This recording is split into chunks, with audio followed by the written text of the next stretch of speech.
ليس كمثله شيء في الأرض وهو السميع البصير صدق اللہ مولانا العظیم۔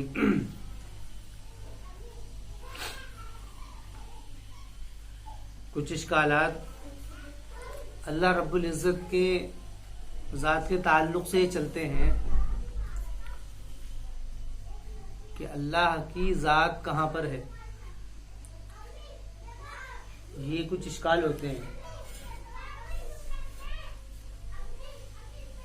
کہ اللہ کی جو ذات ہے اس ذات کا ایک وجود ہے، تو اس وجود کی جگہ کہاں ہے جہاں اللہ کی ذات ہے۔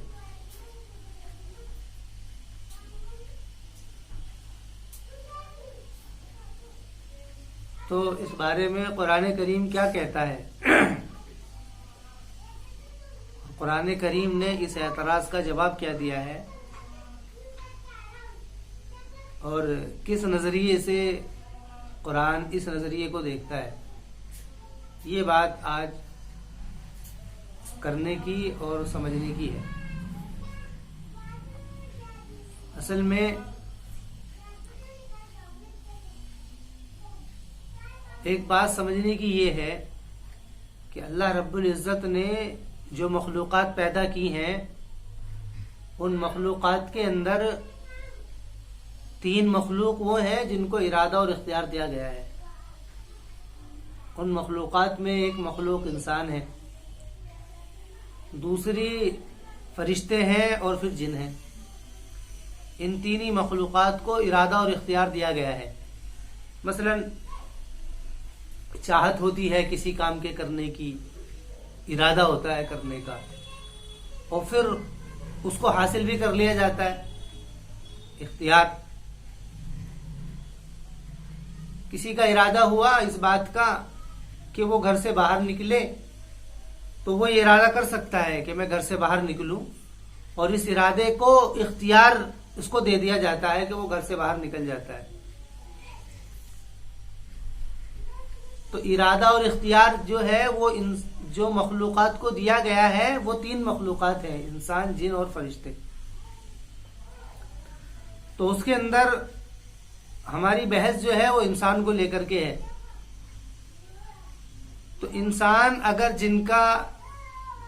انسان اور جانوروں کا اگر موازنہ کیا جاتا ہے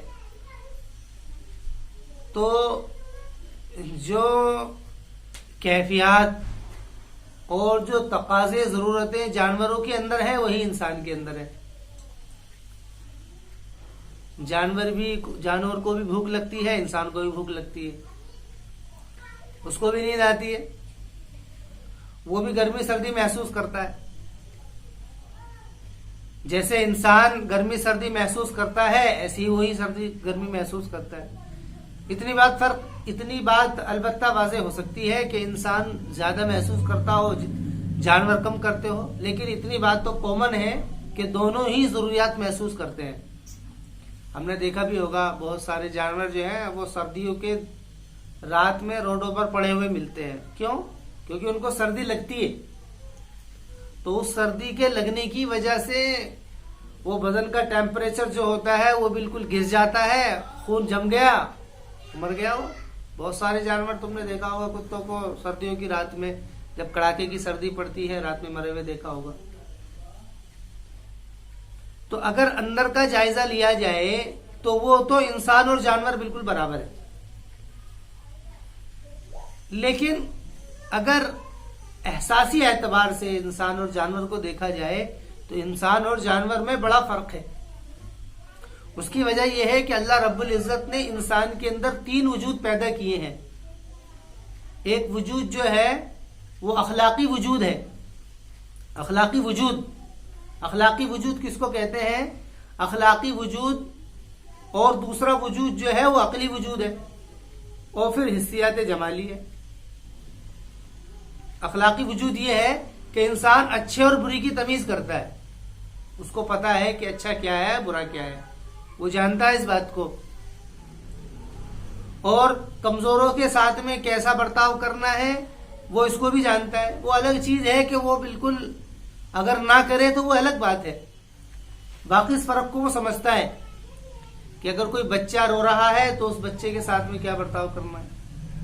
اس کے بالمقابل میں اگر کوئی چھوٹا بچہ بلک رہا ہو تو جانور اس کو دیکھتا رہے گا. ایسا تو نہیں ہے کہ وہ اس کو اٹھائے گا اور اس کی ضرورت کو دیکھے گا، کیونکہ اس میں وہ اخلاقی وجود نہیں ہے.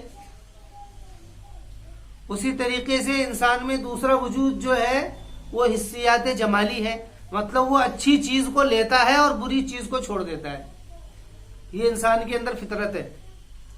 آپ نے دیکھا ہوگا خوشبو جب آتی ہے تو اس کے اوپر انسان بھاگتا ہے کہ بھائی خوشبو آ رہی ہے، اور اگر کوئی بری بو ہو، بدبو آ رہی ہو کہیں سے، تو اس سے انسان جو ہے نفرت محسوس کرتا ہے، اس سے بھاگتا ہے کہ بدبو ہے.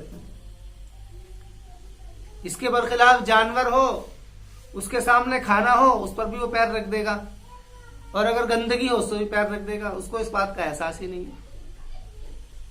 تیسرا وجود جو ہے وہ عقلی وجود ہے. انسان اپنی عقل سے سوچتا ہے چیزوں کو. کوئی چیز اگر آتی ہے تو اس کو سوچتا ہے، عقل لگاتا ہے کہ ایسا کیوں ہوا، یہ کیوں ہوا، یہ ایسا کیوں ہوا، یہاں پر یہ کیوں، یہاں یہ کیوں اور کیا، چنی اور چنا. یہ اس کے ذہن میں وائے اور ہاؤ، یہ اس کے ذہن میں اشکالات جو ہوتے ہیں وہ اس کی عقل کی وجہ سے پیدا ہوتے ہیں. تو انہی عقل کی وجہ سے ہی یہ خیال پیدا ہوا کہ آخر اللہ کی ذات کہاں ہے، کہ اللہ کی ذات ہے تو کہاں ہے اور کیسا ہے وہ. تو اس بات کا جب غور و فکر کیا تو بات یہ سمجھنے کی آئی اس کے اندر. دیکھیے اللہ رب العزت نے جو انسان کے اندر عقل دی ہے، عقلی وجود دیا ہے، اور جس کے ذریعے سے انسان کسی چیز کو سوچتا ہے، سمجھتا ہے، اس عقلی وجود کے اندر ایک بات تو یہ ضروری ہے کہ اللہ رب العزت نے اس کے دائرے طے کیے ہیں. نظروں کے دائرے ہیں. حواس جو ہے انسان کے اندر اس کے دائرے ہیں، حواس کے دائرے ہیں. مثلا ہم یہاں پر بیٹھے ہوئے ہیں، ہمیں یہاں کا نظر آ رہا ہے، لیکن اس دیوار کے پیچھے کیا ہے اس کو ہمیں نہیں پتا. اس چھت کے نیچے کیا ہو رہا ہے وہ ہمیں نہیں پتا.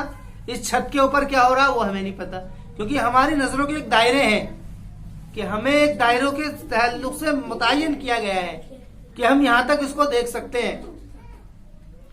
اسی طریقے سے کان کے بھی دائرے ہیں کہ جہاں تک کہ آواز کی کہ کتنے وولیم آواز کے ہمیں سنائی دے سکتے ہیں، کہ آواز کے دائرے ہیں. ہر چیز کا ایک دائرہ ہے. اسی طریقے انسان کی عقل کا بھی ایک دائرہ ہے کہ اس عقل کے ذریعے سے ان چیزوں کو سوچ سکتا ہے. تو اللہ رب العزت جب اس چیز کو واضح کرتے ہیں تو وہاں پر فرماتے ہیں کہ اللہ کی وہ ذات ہے کہ جس نے آسمان اور زمین کو پیدا کیا.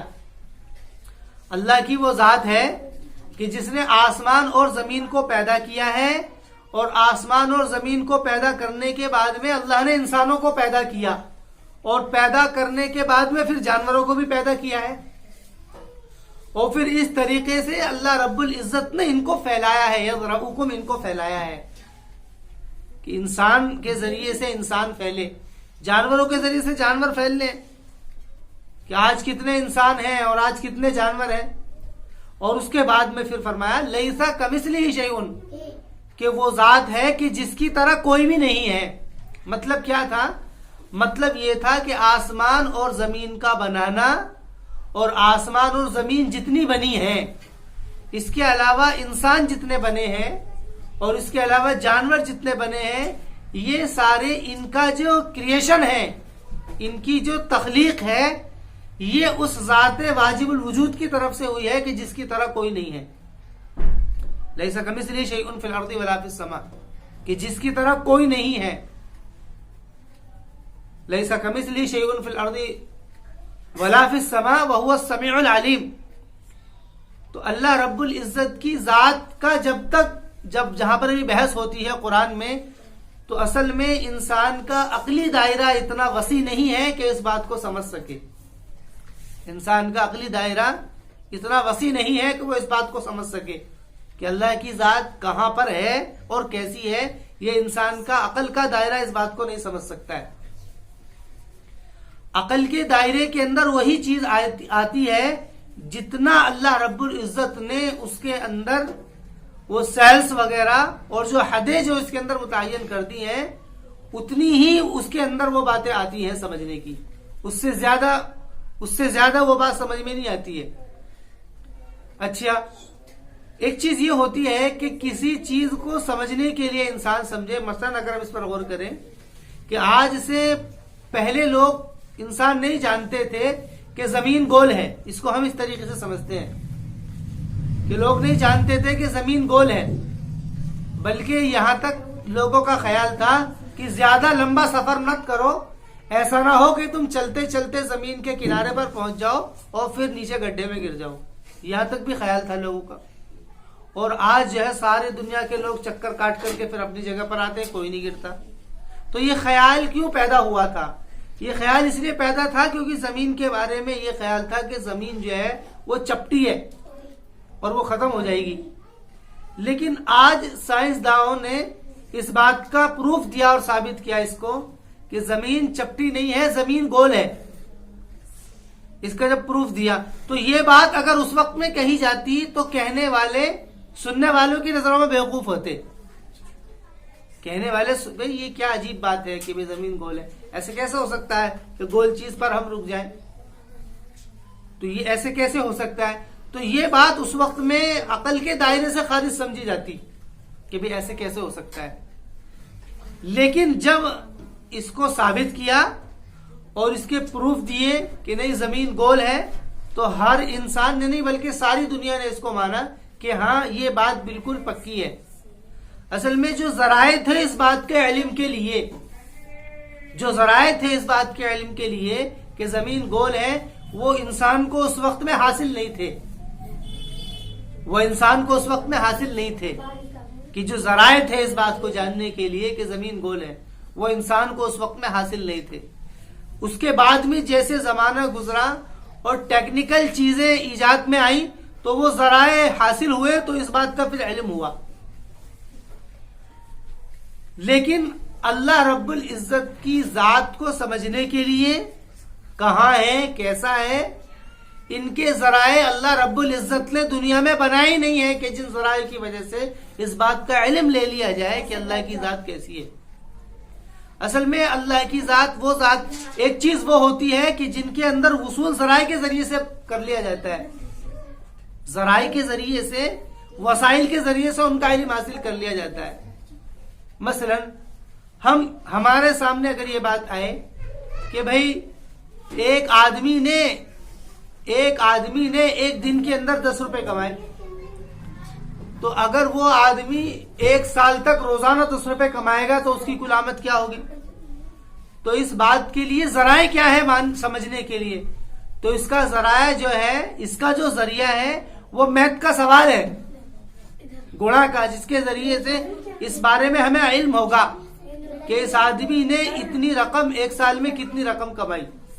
اس بات کا ہمیں علم ہوگا اس کے ذریعے سے کہ اس نے یہ جو رقم، کہ اس نے 1 سال کے اندر کتنی رقم کمائی ہے، کہ اس کے ذریعے سے اس بات کا علم ہوگا. یہ بات ہے. تو جس کے پاس میں اس بات کا علم نہیں ہے یا وہ ذرائع کا علم نہیں ہے تو وہ اس کا علم حاصل نہیں کر سکتا. البتہ اتنی بات ضرور ہے کہ یہ ذریعہ ہے تو اس کی وجہ سے اس بات کا علم ہو گیا. لیکن اللہ رب العزت کی ذات کو پہچاننے کے لیے کہ وہ کہاں ہے، کیسے ہے، اس کا تعارف یا اس کا ذریعہ اللہ رب العزت نے دنیا میں پیدا ہی نہیں کیا ہے. بلکہ ایک بات عجیب تو یہ ہے کہ جب دنیا ختم ہو جائے گی اور دنیا ختم ہونے کے بعد میں جنتی لوگ جنت کے اندر چلے جائیں گے اور جو لوگ برے ہوں گے وہ لوگ جہنم میں چلے جائیں گے، تو اس کے بعد بھی اللہ تعالی کی ذات لوگوں کے سامنے پیش نہیں ہوگی. یہ سمجھنے کی بات ہے کہ اللہ رب العزت جنت میں یہ اعلان کریں گے کہ بتاؤ کہ جو تم نے مانگا تھا وہ تم کو ملا، اور جو تم چاہتے تھے وہ ساری چیزیں تمہیں ملی، کہ یہ ساری چیزیں تمہیں حاصل ہوئی ہیں، کہ جو چیز تم مانگ رہے تھے، کہ جو چیز تم مانگ رہے تھے وہ چیز تمہیں ملی، یا جو چیز تم نے حاصل کرنے کی کوشش کی تھی وہ تم کو حاصل ہوئی. کہ جب انسان اس چیز کا جب سوال کرتا ہے، جب اللہ رب العزت نے سوال کیا تو اس سوال کی وجہ سے لوگوں نے کہا کہ جی ہاں، کہ جو ہم نے چاہا تھا وہ سب ہم کو مل گیا، اور جو چیزیں ہم نے مانگی تھی وہ ساری چیزیں ہمیں مل گئی. کہ انسان نے اس بات کو جب کہا تو اس بات کے کہنے کی وجہ سے اور اس بات کے ماننے کی وجہ سے پھر اللہ رب العزت اس بات کو فرمائیں گے کہ اب ہم تمہیں ایسی چیز دیں گے کہ جو تم نے کبھی نہیں دیکھی ہوگی. تو پھر حکم یہ ہوگا اور اعلان یہ ہوگا کہ اللہ رب العزت ساری دنیا کے سامنے، ساری دنیا کے لوگوں کے سامنے اپنی ذات کو ظاہر کریں گے. اور پھر جب سارے لوگ انسان اللہ تعالیٰ کو دیکھیں گے تو پھر سارے انسان اس بات کو کہیں گے کہ حقیقت میں ہاں، یہ اللہ کی وہ ذات ہے کہ جس ذات کو ہم نے کبھی نہیں دیکھا تھا، اور دیکھ کر کے اس بات کا وہ اعتراف کریں گے اور مانیں گے کہ ہاں، کہ یہ نعمت تھی جو کہ ہم سے دور تھی، اور ہم نے اس کو پہچان بھی نہیں سکے کہ یہ بھی نعمت ہے. تو میں عرض کر رہا تھا کہ اللہ رب العزت نے اصل میں وہ ذرائع اسی وقت میں پیدا کیے جائیں گے، وہ نظریں یا وہ عقل کہ جس کے ذریعے سے اس کے دائرے کو سمجھا جائے، کہ وہ ساری چیزیں اسی وقت میں پیدا کی جائیں گی کہ جس کی وجہ سے اس بات کو سمجھا جائے گا، کہ جس کی وجہ سے اس بات کو سمجھا جائے گا کہ وہ ساری چیزیں اسی وقت میں پیدا کی جائیں گی، وہ ساری چیزیں اسی وقت کے اندر پیدا کی جائیں گی.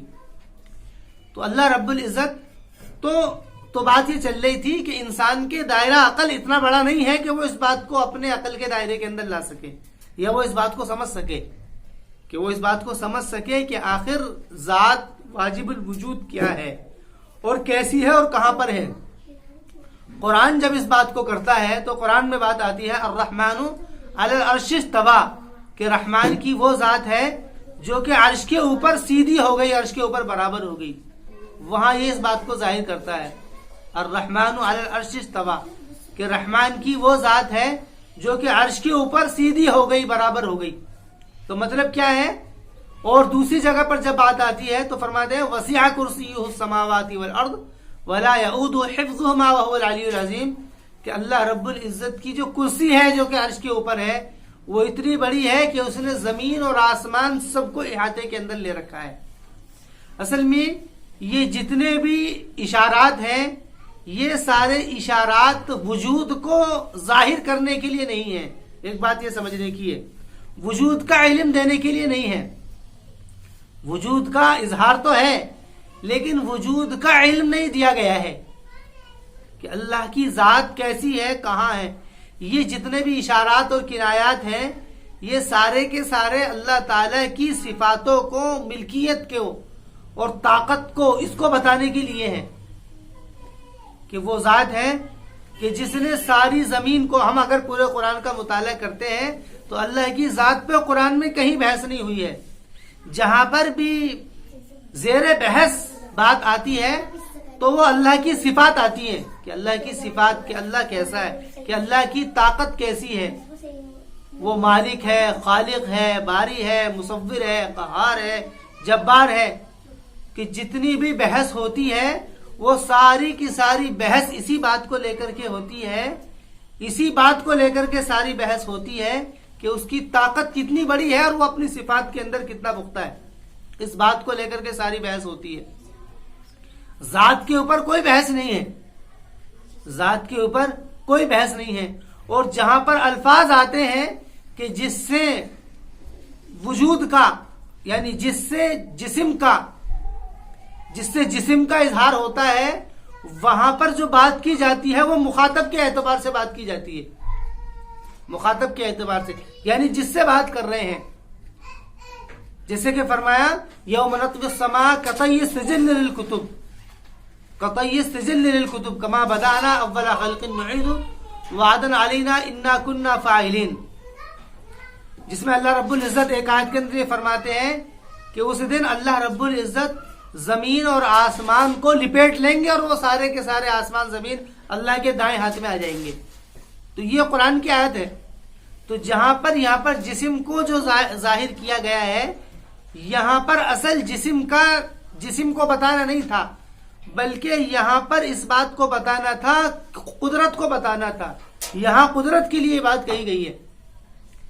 کیوں؟ اس لیے کہ دوسری آیات کے اندر اس بات کو واضح کیا ہے، لیسا کمثلہ شیء فی الارض ولا فی السماء، کہ وہ ذات ہے کہ جس کی طرح زمین اور آسمان میں کچھ بھی نہیں ہے.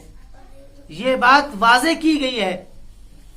اور جہاں پر جسمانی کوئی بات آتی ہے تو وہاں پر طاقت کو بتانا ہوتا ہے. اس کو اسی طریقے سے کہیں کہ جیسے کوئی کہے، بادشاہ سے اگر کہا جائے کہ بادشاہ کیا کہتا ہے کہ یہ جتنا علاقہ ہے اور یہ جتنا بھی رقبہ ہے یہ سارا کا سارا میری مٹھی میں ہے. اگر کوئی کسی فیکٹری کا یا کوئی کسی کارخانے کا مالک ہو، وہ کیا کہتا ہے؟ وہ اس بات کو کہتا ہے کہ جتنے بھی لوگ یہاں پر ہیں یہ سارے کے سارے میری مٹھی کے اندر ہے. یہ جتنے لوگ ہیں یہ سارے کے سارے میری مٹھی کے اندر ہیں. تم سب کے سب نیچے چلے جاؤ. کہ یہ جتنے بھی ہیں یہ سارے کے سارے میرے مٹھی کے اندر ہیں. وہ مالک کیا کہتا ہے کہ یہ جتنے بھی لوگ ہیں یہ سارے کے سارے میرے مٹھی کے اندر ہیں. تو مٹھی کے اندر کہنے کا مطلب کیا ہے؟ مٹھی کے اندر کہنے کا مطلب یہ تو نہیں ہے کہ سارے لوگ اس کے ہاتھ میں بیٹھے ہوئے ہیں، بلکہ بتانا یہ ہوتا ہے میرے قبضے میں ہے. تو آپ بتائیے کہ اگر آپ اس طریقے سے جو لوگ بات کر رہے ہیں اور اس طریقے سے طرز کلام ہے، کلام کرنے کا ان کا طریقہ ہے، اگر آپ ان کے سامنے اپنی طاقت کو واضح کریں گے تو انہی الفاظ میں کریں گے نا. انسان جس اعتبار سے بات کو سمجھ سکتا ہے، انسان جس اعتبار سے بات کو سمجھ سکتا ہے وہی اعتبار تو ظاہر ہوگا نا. تو جہاں پر یہ بات کہی گئی ہے کہ زمین اور آسمان یہ سارے کے سارے لپٹ کر کے اللہ کے ہاتھ میں آ جائیں گے، تو یہاں پر اسی بات کو تو بتانا مقصد ہے نا. وہاں پر یہ بات قطعاً بتانے کا مقصد نہیں تھا کہ اللہ تعالیٰ کا ایک جسم ہے، بلکہ وہاں پر قدرت کو اور طاقت کو بتانا مقصد تھا. اصل میں یہ جتنے بھی اشکال پیدا ہوتے ہیں، یہ اشکال پیدا ہوتے ہیں زبان کی ناواقفیت کی وجہ سے. ہم یہ نہیں سمجھ پاتے ہیں کہ انسان بولتا کیسے ہے، بات کیسے کرتا ہے. ہم اگر کوئی بات کرتے ہیں تو ہمارا بات کرنے کا انداز، طریقہ کیا ہوتا ہے؟ ہم اپنی طاقت کو بیان کرتے ہیں تو ہم کہتے ہیں کہ بھئی یہ تو سارے میرے قبضے میں ہے، میری طاقت میں ہے، میری مٹھی میں ہے، میری جیب کے اندر ہے. ایسا بولتے ہیں نا کہ یہ میری جیب کے اندر ہے. مطلب کیا ہے؟ جیب کے اندر کا مطلب ہے وہ اس کا آدمی اس کی جیب کے اندر ہے؟ نہیں، جیب کے اندر کا مطلب یہ ہے کہ یہ بالکل جیسے میری جیب کے اندر چیز ہوتی ہے اور میں اپنے حساب سے اس کو نکال کر کے خرچ کروں، ایسے ہی یہ سارے لوگ میرے قبضے کے اندر ہیں. تو اللہ رب العزت تو اللہ رب العزت بھی ایسے ہی بات کرتے ہیں. کیوں؟ کیونکہ وہاں پر جو ہے نا اصل مخاطب کو بات سمجھانی ہے، جس سے بات کی جا رہی ہے، جس سے کلام کیا جا رہا ہے. سامنے جو مجمع بیٹھا ہوا ہے کہ اس سے کیا بات کرنی ہے، اس کو کیسے سمجھایا جائے گا. اگر اس کو سمجھایا جائے گا تو اس کے ماحول کے اندر اتر کر کے سمجھایا جائے گا. اس لیے جہاں پر کفار نے اور جہاں پر لوگوں نے جب یہ سوال کیا کہ اللہ رب العزت نے اگر رسول بھیجنا تھا تو فرشتوں میں سے بھیجا جاتا، تو یہ بھی اشکال کیا ہے. تو وہاں پر یہ جواب دیا گیا ہے کہ ہم نے جو بھی رسول بھیجا ہے وہ انسانوں میں سے بھیجا ہے. کیوں بھیجا ہے انسانوں میں سے؟ کیونکہ وہ رسول وہ انسانوں میں سے انسان ہوگا تو وہ انہی کے انداز میں بات کرے گا، انہی کے مزاج سے ان کو سمجھائے گا، انہی کے اعتبار سے اپنے استدلال پیش کرے گا. اگر وہ کوئی انکار کریں گے تو انہی کے اعتبار سے جواب دیے جائیں گے.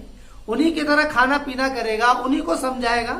تو رسولوں کو انسان جو بنایا جاتا تھا اس کی وجہ یہ تھی تاکہ لوگ بات سمجھ سکیں.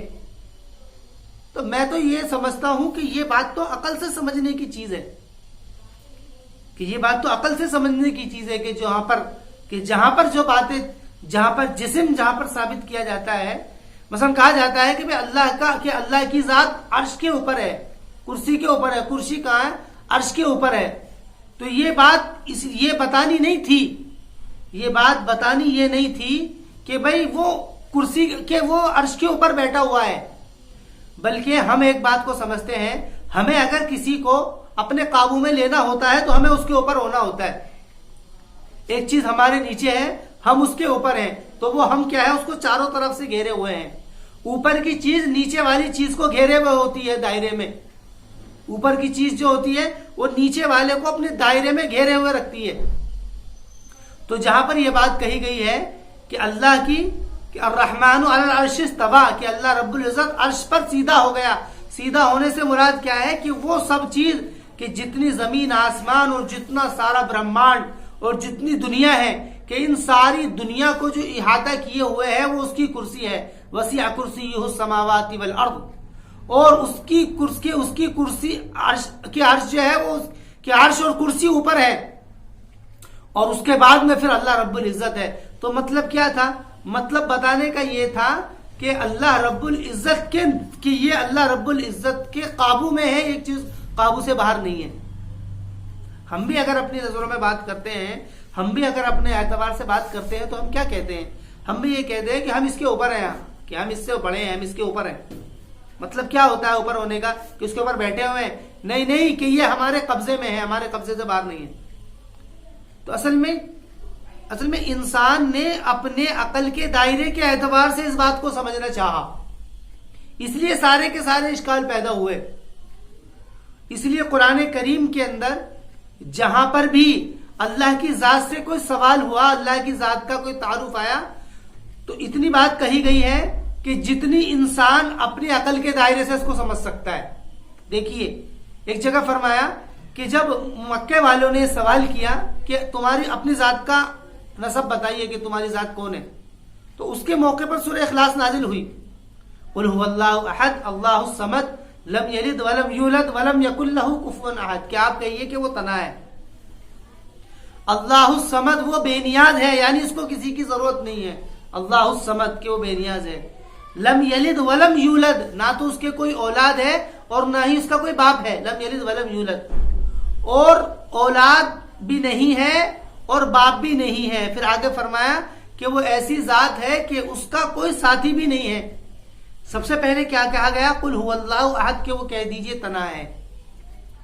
اور وہ تنہا بھی عام طور سے ایسا ہوتا ہے نا کہ جو آدمی تنہا ہوتا ہے، یہ جو ذات تنہا ہوتی ہے، تو وہ کسی نہ کسی کو محسوس کرتا ہے اپنی مدد کے لیے. تو مدد کا انکار کیا. اللہ الصمد کہ وہ بے نیاز ہے، یعنی اس کو کسی کی مدد کی ضرورت نہیں ہے. اب کیا ہوتا ہے؟ اب اس کے بعد میں ایسا ہوتا ہے کہ وہ کسی کی اولاد ہوگا، کہ کسی کی تو اولاد ہوگا نا، تو اس کا بھی انکار کیا کہ نہیں، کہ وہ اس کا کوئی باپ نہیں ہے. وہ فرمایا کہ اور نہ ہی وہ کسی کی اولاد ہے، نہ تو اس کا کوئی باپ ہے اور نہ اس کا کوئی بیٹا ہے. وہ فرمایا وَلَمْ يَكُنْ لَهُ كُفُوًا أَحَدٌ، اور باپ اصل میں بیٹا جو ہوتا ہے یا تو باپ کی طرح ہوتا ہے. بیٹا یا تو باپ کی طرح ہوگا یا باپ بیٹے کی طرح ہوگا. مشابہت ہوتی ہے نا، مشابہت ہوتی ہے. کیونکہ قرآن میں جہاں پر سورہ شورى کے اندر اس بات کو بتایا گیا کہ اللہ نے آسمان اور زمین کو پیدا کیا، انسانوں کو پیدا کیا اور جانوروں کو پیدا کیا. یذرؤکم، پھر انہی کے ذریعے سے انسان اور جانور کو پھیلاتا رہا، انسان اور جانوروں کو پھیلاتا رہا. اور پھر اپنے بارے میں جب بات کہی تو کہا کہ اس کی طرح کوئی نہیں ہے. مطلب کیا تھا؟ مطلب یہ تھا کہ بیٹا یا تو باپ کی طرح ہوگا یا باپ بیٹے کی طرح ہوگا. طرح کا مطلب کیا ہے؟ یعنی اس کی طرح کچھ کوئی ہوگا. تو اس لیے ان چیزوں کا انکار کیا، نہ تو اس کا باپ ہے اور نہ ہی اس کے کوئی بیٹا ہے، یعنی اس کی طرح کوئی نہیں ہے. اور آگے فرمایا وَلَمْ يَكُنْ لَهُ كُفُوًا أَحَدٌ، کہ باپ بیٹے کو تو الگ ہٹائیے، اس کے علاوہ کوئی اس کی طرح کوئی ہے ہی نہیں. وَلَمْ يَكُنْ لَهُ، اور نہیں ہے اس کا کوئی اس کا ساتھی نہیں ہے. تو جتنی بات اللہ رب العزت نے قرآن کریم کے اندر اپنی ذات سے متعلق کی ہے، تو وہاں تک کہی ہے جہاں تک انسان کی عقل کا دائرہ چلتا ہے، وہاں تک بات کی ہے. عقل کا دائرہ جہاں تک چلتا ہے وہاں تک بات کی ہے. اور اسی انداز میں بات بتائی ہے کہ جس انداز میں انسان بات سمجھتا ہے. ہم اگر کسی کو طاقت کے اعتبار سے بات کریں، میں پھر اس بات کو عرض کر رہا ہوں، تو ہم اسی طریقے سے بولتے ہیں کہ وہ میری مٹھی میں ہے، میں اس کے اوپر ہوں، میں اس کا ذمہ دار ہوں، میں اس کے اوپر نظر جمائے ہوئے ہوں، کہ نہیں میں اس کے اوپر ہمیشہ نظر جمائے ہوئے ہوں. تو جہاں پر یہ بات کہی گئی ہے کہ وہ رحمان کی ذات ہے، کہ ہم اتنی ہی بات سمجھنے کے مکلف ہے. اس سے آگے کی بات ہماری عقل کا دائرہ نہیں سمجھ سکتا ہے. کیوں نہیں سمجھ سکتا ہے؟ کیونکہ ہمارے پاس میں وہ ذرائع نہیں ہے، اتنے انسان کو وہ ذرائع نہیں دیے گئے ہیں. قرآن کریم کے اندر سورہ بنی اسرائیل کے اندر ایک واقعہ ہے کہ جس وقت میں بنی اسرائیل نے اس بات کا اصرار کیا تھا کہ ہمیں دکھائیے کہ اللہ کی ذات کیسی ہے کہ ہم اس کو دیکھنا چاہیں گے، کہ جب اس بات کا اصرار کیا تو اس بات کے اصرار کی وجہ سے تو اللہ رب العزت نے بلکہ حضرت موسیٰ علیہ السلام نے بھی جب اس بات کو کہی تو اللہ رب العزت نے اپنی ذات کی تجلی ڈالی پہاڑ کے اوپر. جتنی مخلوقات دنیا کے اندر بنی ہوئی ہیں ان ساری مخلوقات کے اندر سب سے زیادہ طاقت کے اعتبار سے اور جمود کے اعتبار سے جو مخلوق ہے اللہ کی وہ پتھر ہے. آپ پتھر کو آگ میں ڈال دیجئے تو پتھر جو ہے گرم ہو جائے گا لیکن پھٹے گا نہیں. پانی میں ڈال دیجئے، پانی اس کا پتھر کا نہیں بگاڑ سکتا کچھ. اس کے علاوہ لوہا ہے، اس کو آپ اس کو اگر آگ میں ڈالیں گے تو وہ گرم ہو کر کے بہنے لگے گا، اور اگر پانی میں ڈالیں گے تو اس کو زنگ کھا جائے گا. جتنے بھی میٹل ہیں، لیکن پتھر ایک ایسی چیز ہے کہ اس کو آگ میں ڈالو تو آگ میں ڈالنے سے اس کا کوئی نقصان نہیں ہوگا، پانی میں ڈال دو پانی میں ڈالنے سے اس کا کوئی نقصان نہیں ہوگا، کیونکہ وہ پتھر ہے، ایک جمود کی شکل ہے، وہ اتنی طاقت. تو اللہ رب العزت نے یہ بات یہ پیش کی کہ میں اپنی جھلک ڈالتا ہوں پتھر کے اوپر. کوئی بھی ٹیمپر ایسا نہیں ہے، یہ بات سمجھنے کے لیے کہی گئی کہ کوئی بھی ٹیمپر ایسا نہیں ہے دنیا کے اندر جو کہ پتھر کو پگھلا سکے. کتنی بھی آپ ٹیمپر کو آپ کتنا بھی ہائی کر دیجئے پتھر نہیں پگھل سکتا ہے، پتھر نہیں پگھل سکتا. یہ اللہ نے ہر چیز کا مزاج بنایا ہے. تو اللہ رب العزت نے جب اپنی تجلی کو ظاہر کیا، روایت کے اندر ہے کہ اللہ فلما تجلی ربہ، کہ پھر جب اس کے رب نے اپنی تجلی کو ڈالا پتھر کے اوپر تو تجلی جیسے پتھر کے اوپر ڈلی تو فوراً پورا پہاڑ جو تھا وہ راکھ ہو گیا، جل کر کے بالکل ختم ہو گیا. حالانکہ یہ بات ہو ہی نہیں سکتی ہے کہ پتھر جل جائے، لیکن ایسا ہوا. اور اس کو قرآن نے جب پیش کیا ہے، یہ قرآن کا ریکارڈ تو ہے ہی، یہ تاریخی بھی ریکارڈ بھی ہے. تاریخی ریکارڈ یعنی قرآن اور حدیث کے علاوہ بھی مورخین نے اور تاریخ کی کتابوں میں یہ باتیں ملتی ہیں کہ ہاں فلاں جگہ مصر کے اندر کئی واقعہ ہے کہ وہ پہاڑ اس طریقے سے ہوا تھا اور آج بھی موجود ہے، کہ اس کو وہاں جا کر کے دیکھا جا سکتا ہے کہ وہ کس طریقے سے آ کر کے خاک ہو گیا تھا. پہاڑ، یہ بات عقل میں نہیں آتی ہے کہ ایسے کیسے ہو سکتا ہے. تو اب آپ اندازہ کریے کہ جس کی تجلی یعنی ذرہ برابر بھی تجلی کو ہلکی سی، بعض نے کہا ہے کہ سوئی کے ناکے کی برابر اللہ تعالی کی ذات کا اظہار ہوا تھا، تو اس کی روشنی سے وہ پتھر جو تھا بالکل جل کر کے خاک ہو گیا. تو انسان کس طریقے سے اس کی طاقت رکھ سکتا ہے جبکہ انسان سے کئی سو گنا زیادہ طاقتور پتھر ہے. آپ انسان کو آگ میں ڈال دو جل کر کے بھن جائے گا، راکھ ہو جائے گا. پانی میں ڈال دو، پانی میں پڑا مر جائے گا، گل جائے گی، کھال وغیرہ سب گل جائیں گی، پتہ نہیں لگے گا. لیکن پتھر سے تو یہ بات ہے ہی نہیں کہ وہ جل جائے یا وہ گل جائے، ایسا نہیں ہو سکتا ہے. تو فرمایا فلما تجلی ربہ للجبل جعلہ دکا وخر موسیٰ صیقا، کہ جب پہاڑ کو دیکھا تو پہاڑ جل کر کے راکھ ہو گیا اور موسیٰ علیہ السلام پھر سجدے میں چلے گئے. تو میں آج یہ کر رہا تھا کہ انسان کی جو شروع میں ہماری بات چلی تھی کہ جو اللہ رب العزت نے جو انسان کو جو سوچنے سمجھنے کے لیے جو حواس دیے ہیں ان کے اندر جو عقل ہے کہ وہ اس بات کو کرتی ہے، تو اس عقلی اعتبار سے جواب جو قرآن نے دیا ہے وہ اس کے عقل کے دائرے کے اعتبار سے دیا ہے. اپنی طاقت کا جب اظہار کیا، جیسے عام طور سے انسان بات کرتے ہیں، اپنی طاقت کو لے کر کے بات کرتے ہیں، اپنی تقویت کو لے کر کے بات کرتے ہیں، یا اپنی کوئی صفت قہاری یا اپنے کوئی صفت رحمانی جب انسان ذکر کرتا ہے تو اسی انداز میں اللہ رب العزت نے ذکر کیا ہے، وہی انداز اللہ رب العزت نے پیش کیا ہے. کیوں؟ کیونکہ وہاں پر زیر بحث کیا تھی؟ انسان کو سمجھانا تھا، جو سامنے مخاطب ہے اس کو بات بتانی تھی، یہ بات زیر بحث تھی. آپ کے سامنے اگر کوئی، میں آپ سے یہ کہوں کہ اگر آپ کسی انسان کو سمجھا رہے ہیں تو آپ انسانی اعتبار سے سمجھائیں گے. اگر آپ کسی جانور کو سمجھانے لگے تو بتاؤ کہ آپ یہی طریقہ اختیار کریں گے جانوروں کو سمجھانے کے لیے کہ بھئی یہاں مت بیٹھا کرو، یہاں مت جاؤ. حالانکہ وہ الگ بات ہے کہ وہ اس بات کو نہیں سمجھ پائے گا. وہ سمجھ کیوں نہیں پائے گا؟ کیونکہ اس کے اندر وہ عقلی سینسرز جو انسان کے اندر اللہ نے لگائے ہیں وہ اس کے اندر نہیں ہے. اگر آپ کو سمجھانا ہے یا تو اس جانور کو انسان بنا دو, وہ تمہاری بات سمجھ جائے گا, ورنہ کوئی ذریعہ نہیں ہے اس کو سمجھانے کا, ورنہ کوئی ذریعہ نہیں ہے کہ اس ذریعے کے ذریعے سے ان کو سمجھا دیا جائے. تو جب قرآن اپروچ کرتا ہے اور اللہ رب العزت جب قرآن کے ذریعے سے دلائل پیش کرتے ہیں تو بالکل وہی طریقہ اختیار کرتے ہیں جو طریقہ انسان آپس میں بات کرنے کا اختیار کرتا ہے. اب اس سے اشکال یہ ہو جاتا ہے کہ لوگوں نے اس بات کو یہ تو دیکھا نہیں, اس بات کے اوپر تو غور نہیں کیا کہ وہ کیا طریقہ تھا بات کرنے, کہ وہ سمجھایا کس کو جا رہا ہے, اس بات کے اوپر غور نہیں کیا, بلکہ اس بات کو لے لیا کہ نہیں کہ وہ اللہ کہتا ہے کہ زمین اور آسمان اس کے ہاتھ میں ہے, اللہ کی عرش جو ہے, کرسی جو ہے وہ آسمان کے اوپر ہے, کہ اللہ رب العزت کی کیا نام ہے ساری دنیا کے لوگوں کے دل اللہ کی 2 انگلیوں کے بیچ میں ہے.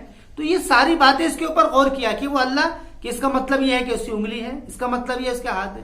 نہیں, اصل یہ جو ہے نا کہ جب ہم مخاطب سے بات کریں گے تو انسان جس نظریے سے بات کرتے ہیں اسی نظریے سے اللہ رب العزت بات کر رہا ہے. اسی لیے رسولوں کو, پہلے یہ بات میں نے عرض کی تھی, اسی لیے رسولوں کو انسان بھیجا ہے, فرشتہ کوئی نہیں آیا ہے. کیوں؟ کیونکہ فرشتے آ جاتے تو بات کیسے سمجھ میں آتی, کیونکہ فرشتوں کا بات کرنے کا طریقہ الگ ہے. ان کو کھانے کی حاجت نہیں ہے, ان کو پینے کی حاجت نہیں ہے, ان کو کسی ضرورت کا احساس نہیں ہے, وہ کیسے بات کریں گے؟ ان کو کوئی کسی چیز کی کوئی توجہ نہیں ہے, وہ کسی بات کو سمجھتے نہیں. کہ جو اللہ رب العزت نے انسان کے اندر جو حواس لگائے ہیں ان حواسوں کا جو تعلق ہے وہ فرشتوں کے اندر نہیں ہے.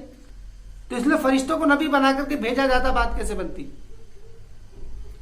تو میں عرض کر رہا ہوں کہ قرآن کریم کے اندر جتنی بھی آیتیں اللہ رب العزت کی ذات سے متعلق ہیں وہ صرف انسان و مخاطب کے اعتبار سے ایمان کو ذکر کرنے کے لیے ذکر کی ہے اور اللہ کی ذات کی صفات کو ذکر کرنے کے لیے ذکر کی ہیں.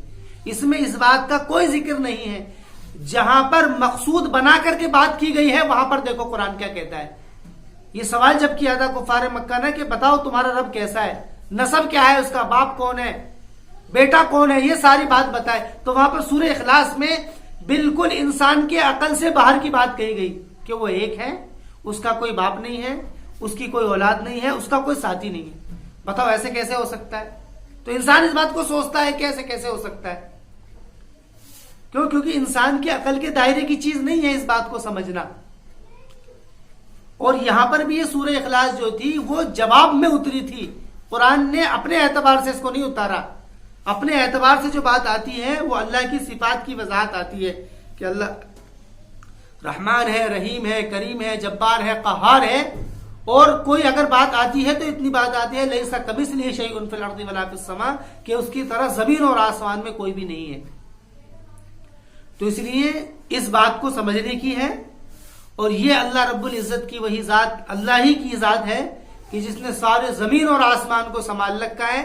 جو طریقے اس نے ہمیں بتائے ہیں, جس طریقے سے, ان طریقوں سے اللہ کے تجسم کا یعنی جسم کو نہیں ثابت کیا جا سکتا ہے, بلکہ یہ بات تو اللہ رب العزت مخاطب سے جب بات کر رہا ہے اسی انداز میں بات کر رہا ہے. ہم جب آپس میں بات کرتے ہیں تو اللہ رب العزت ہم سے بات کر رہا ہے, ہمارے طریقے سے بات کر رہا ہے تاکہ ہمارے بات سمجھ میں آ جائے. اس اعتبار سے اللہ رب العزت کے جو ہاتھ وغیرہ اور جو اس کا کہیں پر ہونا جو ذکر کیا ہے وہ اس وجہ سے ذکر کیا ہے. باقی اللہ کی ذات کہاں ہے, کیسی ہے, اس کا علم نہیں دیا گیا ہے, کیونکہ انسان کا دائرہ عقل اور دائرہ علم ایسا محیط نہیں ہے کہ اس بات کو احاطے میں لے سکے اور اس بات کو سمجھ سکے. واللہ اعلم بالصواب. وآخر دعوانا الحمدللہ رب العالمین.